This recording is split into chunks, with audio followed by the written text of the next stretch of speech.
शुरू करते हैं अपना first topic, history of stock market, या ये कहो कि स्टॉक मार्केट का जन्म कब और कैसे हुआ था। ये जानने के लिए अपने को चलना होगा सन 1602 में। 1602 में एक कंपनी थी, डच ईस्टर्न इंडियन कंपनी, जिसका काम था अपनी शिप में कुछ गोल्ड, सिल्वर, कॉटन और मसाला उसे दूसरे देशों के कोने कोनों में ले जाकर बेचती थी, उससे मुनाफा कमाती थी। मैं बात कर रहा हूँ सन 1602 अगस्त। इस कंपनी ने क्या सोचा कि मैं लोगों को ऑफर्स करती हूँ अपनी कंपनी में इन्वेस्ट करने के लिए। खासकर अमीरों के सामने ये ऑफ़र रखा गया। उसमें से कुछ लोगों ने उस कंपनी में इन्वेस्ट किया, तब डच ईस्टर्न कंपनी की शिप दूसरे देशों में गई, वहाँ पे व्यापार किया। वहाँ से जो वो कंपनी पैसा कमा के लाई, उसका कुछ शेयर जिन लोगों ने उसमें इन्वेस्ट किया था उनको उसने 1% एक शेयर दिया। जब यह चीज़ हुई तो बाकी सब लोगों ने भी देखा कि जिन्होंने इन्वेस्ट किया था उनको अच्छा प्रॉफिट हो रहा है, तो बाकी सब लोग भी इन्वेस्ट करने लगे। तो इस प्रोसेस में क्या हुआ कि डच ईस्टर्न कंपनी अपनी शिप को बाहर भेज रही थी, उससे वो पैसा कमा के ला रही थी, मतलब प्रॉफिट कमा रही थी। प्रॉफिट का कुछ परसेंट शेयर या एक शेयर इन्वेस्टर्स को दे रही थी। इस प्रोसेस को अपन क्या बोलते हैं, आपने सुना होगा IPO, इनिशियल पब्लिक ऑफर।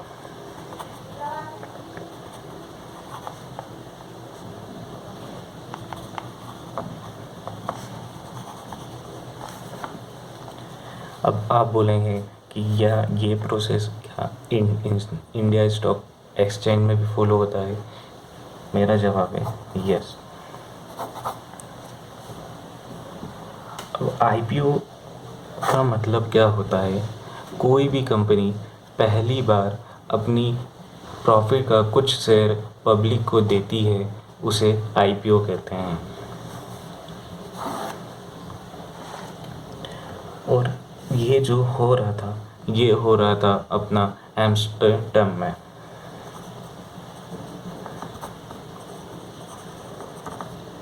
तो दुनिया का पहला स्टॉक एक्सचेंज कहाँ हुआ था? एम्स्टर्डम में।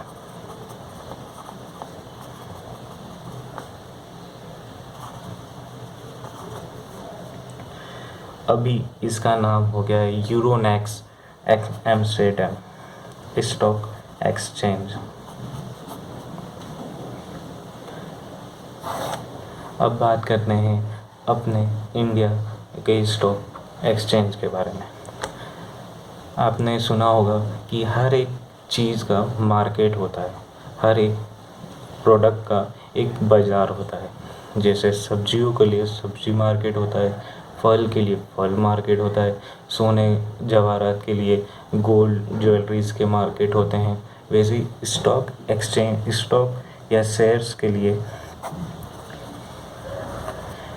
एक मार्केट होता है, स्टॉक एक्सचेंज, या आप करिए शेयर मार्केट। अपने यहाँ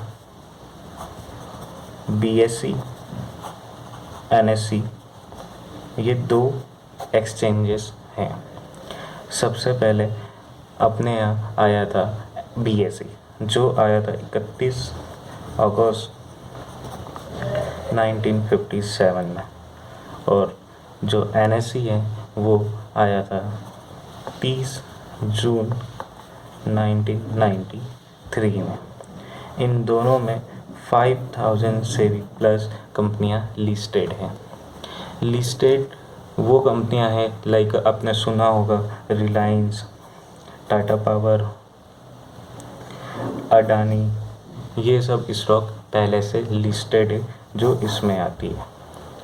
अब कोई कंपनी के बारे में आपने सुना होगा, ओला के बारे में सुना होगा कि ओला अपना आईपीओ ला रही है, तो वो ये तो नहीं करेगी कि हर एक इंडियन के पास फ़ोन पे या उसके पास जाके ये बोलेगी कि मेरी कंपनी है, ये मेरा इतना कमाती है, ये मैं काम करती हूँ, इसमें आप मेरे को इन्वेस्ट करो या इतना रुपए मुझे दो।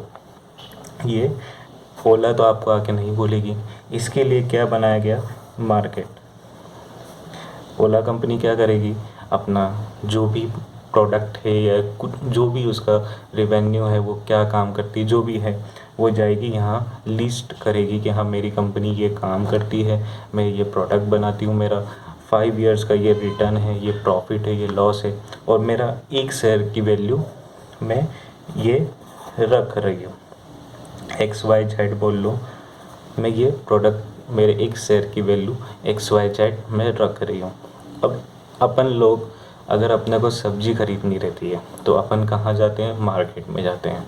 तो वैसे ही अगर अपने को शेयर खरीदना है या स्टॉक के कुछ भी वैल्यू लेनी है या इन्वेस्ट करना है स्टॉक्स में, तो अपन जाएंगे स्टॉक एक्सचेंज में, और इसके माध्यम से अब लाइक आप समझिए कि अपन सब्जी लेने जा रहे हैं, तो सब्जी जो मंडी है उसके हेड ऑफिस में तो जाएंगे नहीं ना, जो उसका केयर टेकर है या कुछ भी है मालिक है, उसके पास तो जाएंगे नहीं। जो उसके अंदर बैठा है सब्जी बेचने के लिए, उसके पास जाएंगे। वैसे ही अपन जाते हैं तो स्टॉक एक्सचेंज के पास है, NSE BSE के पास है, पर इनका माध्यम ब्रोकर बोलते हैं उसे अपन, उनका जो माध्यम होता है उसे अपन ब्रोकर बोलते हैं, जिसमें आपने सुना होगा angel one, up stocks, Zerodha, ये बहुत सारे हैं जिनके माध्यम से अपन ये सारे स्टॉक्स में अपन इन्वेस्ट कर सकते हैं।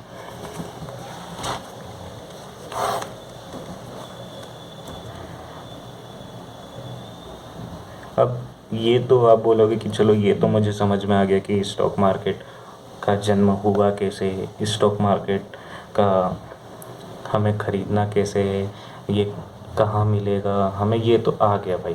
पर ये जो स्टॉक मार्केट में रोज़ ऊपर नीचे, कभी स्टॉक 100 का है तो वो एकदम से 101 हो जाता है, 102 हो जाता है, 99 हो जाता है, 98 हो जाता है, ये क्यों होता है?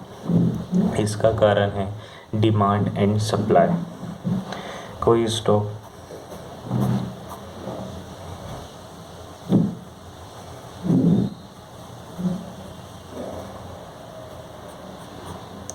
एकदम से 100 हुआ, ठीक है।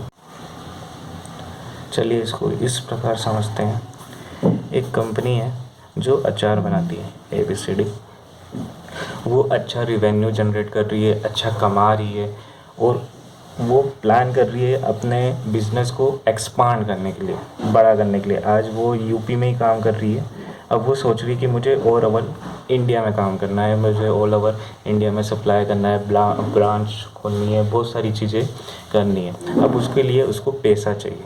अब वो क्या करती है, अपना 100% स्टे में से कुछ स्टे मार्केट में निकालती है, लाइक पब्लिक को ऑफर करती है, जिसे अपन IPO के नाम से जानते हैं। लाइक अब उसने कुछ % अपना स्टे मार्केट में निकाला शेयर के नाम से, इस प्रोसेस को अपन IPO बोलते हैं, राइट। ये तो आप समझ ही गए। उसने लोगों को ये बोला कि ये मेरी कंपनी के एक शेयर की वैल्यू है, जिसे अपन XYZ बोल देते हैं। मैं जो भी प्रॉफिट कमाऊंगी उसमें से कुछ इस शेयर आपको, कुछ % आपको मैं दूंगी, ये कंपनी का कहना है। तो इस प्रोसेस को अपन IPO बोलते हैं। ये तो आपको क्लियर हो ही गया, राइट। अब क्या हुआ कि ये लिस्टेड हो गई NSE BSE में, ये लिस्टेड हो गई।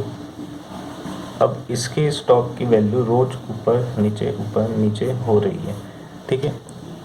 अब इसमें ये चीज़ हो क्यों रही है? इसका कारण होता है डिमांड एंड सप्लाई।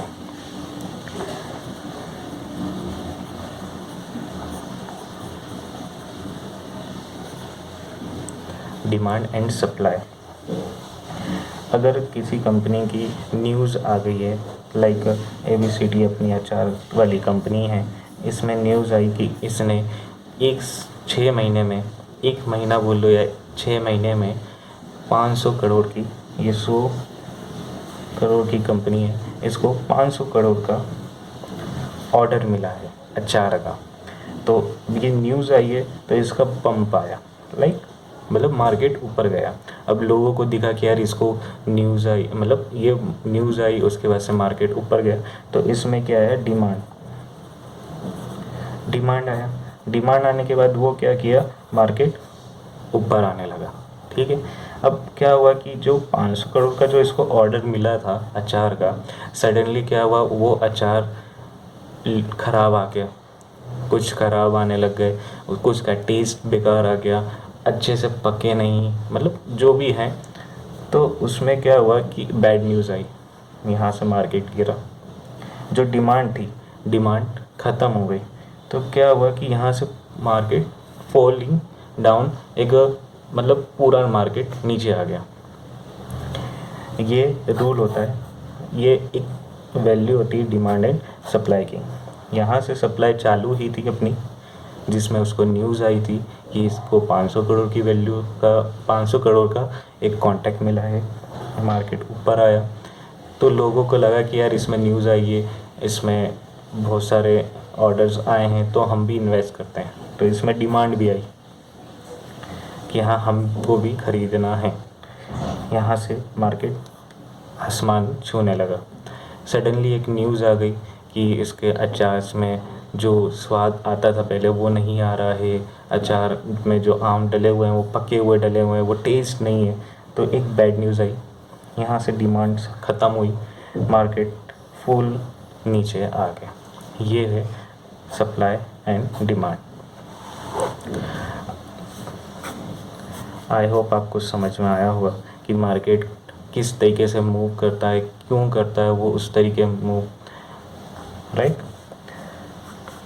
इसमें कुछ पॉइंट्स, अगर अपने को स्टॉक मार्केट में काम करना है तो अपने को स्टॉक एक्सचेंज के पास जाना होगा। क्लियर है ये? सेकंड, अगर आपको स्टॉक मार्केट सीखना है या कुछ गलतियां हो रही हैं जिसके आप सुधारना चाहते हैं, तो वो आप सही जगह पर आएँ। इस वीडियो में आपको, आने वाली वीडियो में आपको क्लियर होगा कि आप क्या गलतियां कर रहे हैं, कैसे आप सुधार सकते हैं। ये मैं अपनी पूरी तरीके से कोशिश करूँगा आपकी गलतियों को सुधारने की। थर्ड, आपने सुना होगा बड़े बड़े इन्वेस्टर्स के बारे में कि अगर अपने को इन्वेस्ट करना है तो लॉन्ग टर्म के लिए ही इन्वेस्ट करना चाहिए। उसका रीज़न क्या है? अगर मार्केट है, ठीक है, ये अपना आम का अचार की चार्ट, मतलब आम के अचार की कंपनी का ये चार्ट है, राइट। अब क्या होता है कि यहाँ पे आपने तो बाय कर लिया, लाइक ये आया था डिमांड, यहाँ पे एक न्यूज़ आई थी, थोड़ा सा नीचे आया था, यहाँ पे आपने सोचा कि यार मार्केट में न्यूज़ आई है इस कंपनी के बारे में, तो मेरे को भी इन्वेस्ट करना है। यहाँ पे आपने इन्वेस्ट कर लिया। अब आप ले के चल रहे हो, यहाँ मुझे 1-2 महीने के लिए ही होल्ड करना है। सडनली एक न्यूज़ आ गई कि उसका अचार जो है उसको टेस्ट नहीं आ रहा, वो कुछ भी ख़राब मतलब दे रहा है, क्वांटिटी भी कम है। सडनली मार्केट गिर गया, जहाँ से आपने ख़रीदा उससे भी नीचे आ गया, पैनिक होके आपने एग्ज़िट कर दिया।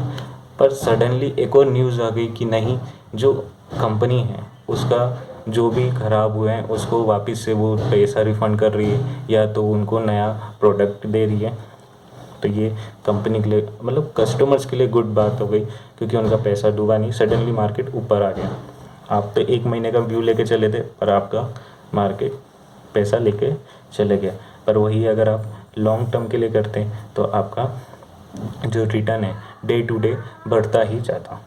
तो अगर आप इन्वेस्ट करना चाहते हैं तो लॉन्ग टर्म के लिए प्लान करिएगा, ठीक है। ये आज का अपना टॉपिक क्लियर होता है, जिसमें अपन ने देखा कि history of stock market, market कब और कैसे चालू हुआ था, अपना स्टॉक मार्केट कब हुआ था, बीएसई कब आया था, एनएसई कब आया था, मार्केट किस तरीके से वर्क करता है डिमांड और सप्लाई पे। अगर आपको ये वीडियो पसंद आई हो तो लाइक शेयर सब्सक्राइब करना मत भूलिएगा। अपने दोस्तों के साथ ये वीडियो शेयर करिएगा, जिससे मुझे मोटिवेट मिलेगा आपके लाइक से कि हाँ मैं और अच्छी वीडियो बना सकूं। आज के लिए इतना ही। जय श्री राम।